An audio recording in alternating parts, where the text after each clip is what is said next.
Everyone, स्वागत है एक न्यू वीडियो में तुम्हारा, जहां पे हम बताने वाले हैं तुम्हें क्वांटम कंप्यूटिंग के बारे में, कैसे इसे पढ़ना चाहिए अगर तुम सेल्फ स्टडी करके इसको पढ़ना चाह रहे हो।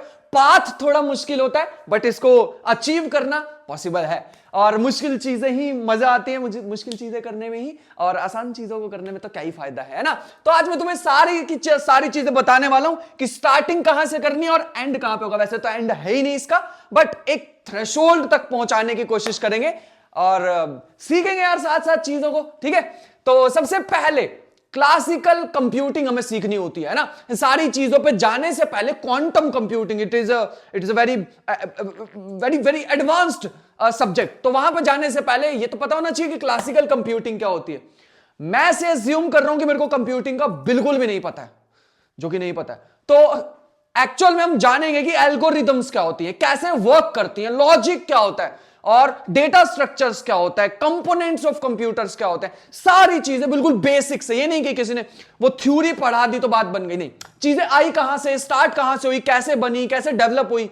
I like this way of study, ठीक है। मेरे को ऐसे पढ़ने का शौक है, स्टार्ट कहां से हुई और ऐसे ऐसे ऐसे, ऐसे चीजें बनी है, तब मजा भी आता, पता लगता है कि चीजें हुई कैसे। उसके बाद अगर हम देखें तो क्लासिकल कंप्यूटिंग हमने एक बार समझ ली अच्छे से। यहां से तुम बहुत सारी ब्रांचेस में डिफरेंट जा सकते हो, एक दूसरा रास्ता है, दूसरी जर्नी है, दूसरी दुनिया है, बट हम ये वाली जर्नी, ये वाली दुनिया में एंटर करना चाहते हैं, which is a quite advanced. इसके लिए हमें सीखनी होगी बहुत सारी फिजिक्स और मैथमेटिक्स भी।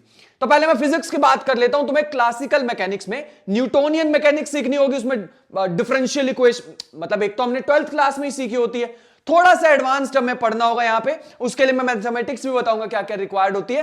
बट न्यूटोनियन मैकेनिक्स, लैग्रांजियन फॉर्मुलिज्म और हैमिल्टोनियन फॉर्मुलिज्म, मतलब न्यूटन की मैकेनिक्स पढ़नी होगी क्योंकि स्टार्ट चीजें वहीं से हुई थी। ज्यादा काम हमारे पास लैग्रांजियन का होता है क्योंकि हमें क्वांटम मैकेनिक्स के तरफ जाना है, हमें इलेक्ट्रोमैग्नेटिज्म पढ़ना है, हमें स्पेशल रिलेटिविटी पढ़नी है, तो हमें लैग्रांजियन पढ़ना होगा। ऑल्दो उतनी ज्यादा डीप रिक्वायर्ड नहीं है यहां के लिए, बट हैमिल्टोनियन पढ़ना होगा हमें, ठीक है। क्वांटम मैकेनिक्स पे जाना है ना, तो वहां पे हमें फेज स्पेस के बारे में पढ़ना होगा, वो बहुत सारी चीजें होंगी, धीरे धीरे बताएंगे उसको। और इसके बाद इन सारी चीजों को पढ़ने के लिए या क्वांटम मैकेनिक्स पढ़ने के लिए भैया रिक्वायर्ड क्या है ना, उसके लिए कुछ प्री रिक्विजिट तो होनी चाहिए। मैं ऐसे एज्यूम कर रहा हूं हमने भी कुछ भी नहीं सीखा, हम जीरो से स्टार्ट करने वाले हैं।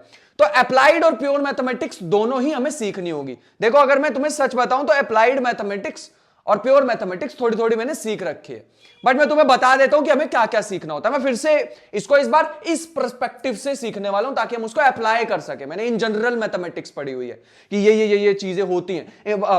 5 डायमेंशन की मैथमेटिक्स, एन डायमेंशनल मैथमेटिक्स मैंने पढ़ी हुई है, लेकिन अपने काम की नहीं है। हमें तो वो 4 डायमेंशन वाली या 3 डायमेंशनल मैथमेटिक्स की जरूरत है, तो वो सारी चीजों को दोबारा रिवाइज करना होगा अपने दिमाग में। तो अप्लाइड मैथमेटिक्स के नाम पे हमें जो पढ़ना होता है वो होता है लीनियर अलजेब्रा, वेक्टर स्पेसिस और मैट्रिसेस और differential equation, Fourier series, Fourier analysis, और ये सारी चीजें इसमें आती हैं। इसके अलावा प्योर मैथमेटिक्स हमें पढ़नी होती है। प्योर मैथमेटिक्स यही होगी हमारे पास जो अभी मैंने बोली है।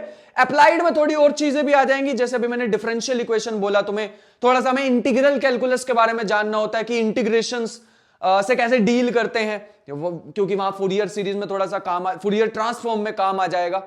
These are very important concepts, और ये ऐसे समझ लो कि बेस बनाने वाले हैं चीजों का, ठीक है। तो इसलिए अप्लाइड और प्योर मैथमेटिक्स में हम काफी सारी चीजों को सीखेंगे, क्लासिकल और क्वांटम मैकेनिक्स में काम आती है।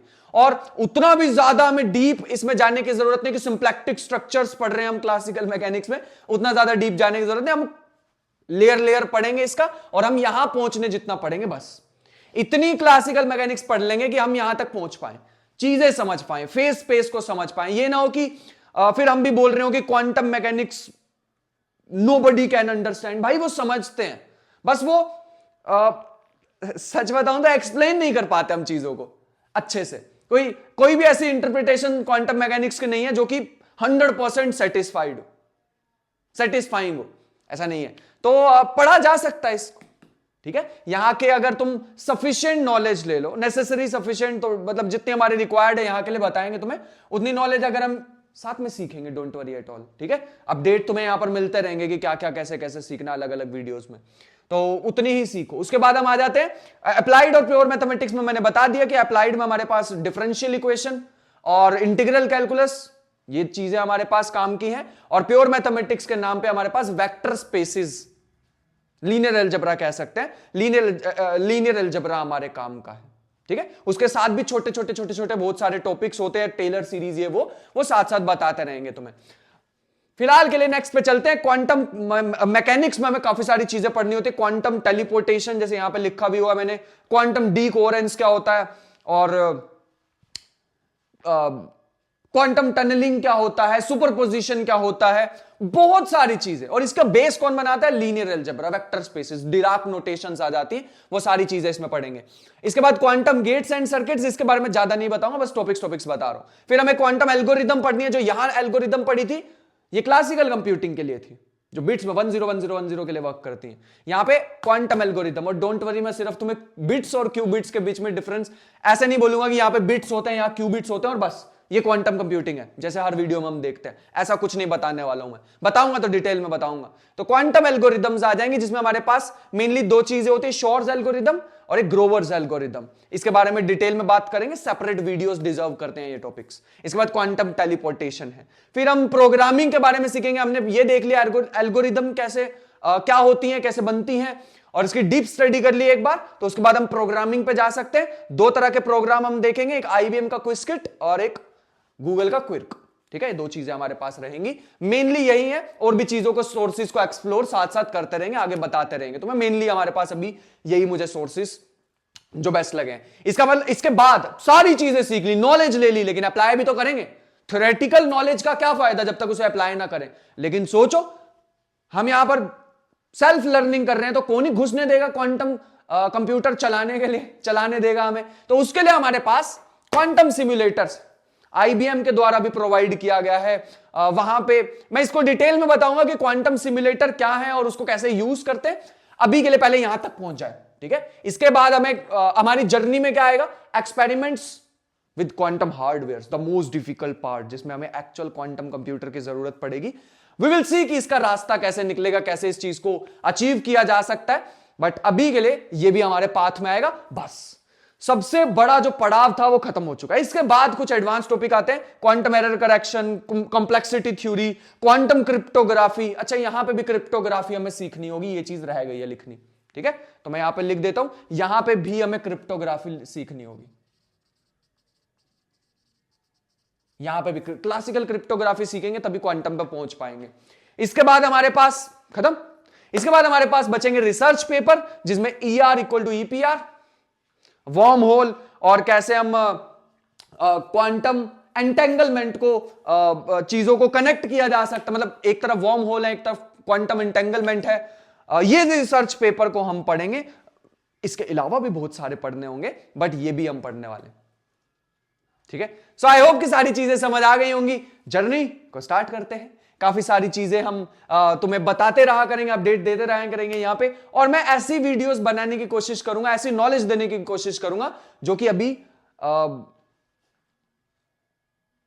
ऑलरेडी है, बट उसको एक न्यू तरीके से बताने की कोशिश करेंगे। मतलब सेम वीडियोस बनाने का तो क्या ही फायदा है ना, कि तुम्हें आऊंगा मैं यहाँ पे एल्गोरिदम्स के बारे में बताऊंगा जो बुक्स में लिखा, तो फिर क्या ही फायदा, क्या ही सीखोगे यहां से, है ना। तो उसको एक न्यू तरीके से बताने की कोशिश करेंगे, न्यू स्टाइल में बताने की कोशिश करेंगे। और बस इतना कहना चाहूंगा, मजा बहुत आने वाला है, ठीक है। तो मिलते हैं फिर तो नेक्स्ट एक वीडियो में, जिसमें मैं यहां पर तुम्हें अभी तो हम फिलहाल के लिए क्लासिकल मैकेनिक्स पे थोड़ा थोड़ा वर्क करेंगे। ये सीखना काफी इंपॉर्टेंट है, और साथ साथ पैरेलली इसको भी चलाने वाले, दो इंडिपेंडेंट चीजें हैं। क्लासिकल मैकेनिक्स साथ साथ पढ़ेंगे, और तुम्हें अपडेट भी देते रहेंगे, और उसके साथ साथ क्वांटम क्लासिकल कंप्यूटिंग में। तो अगर कोई भी सजेशन है तो कमेंट बॉक्स तुम्हारे लिए है, वहां पे छोड़ दो, और लेट द जर्नी बिगिन। मिलते हैं नेक्स्ट वीडियो में, तब तक के लिए बाय बाय।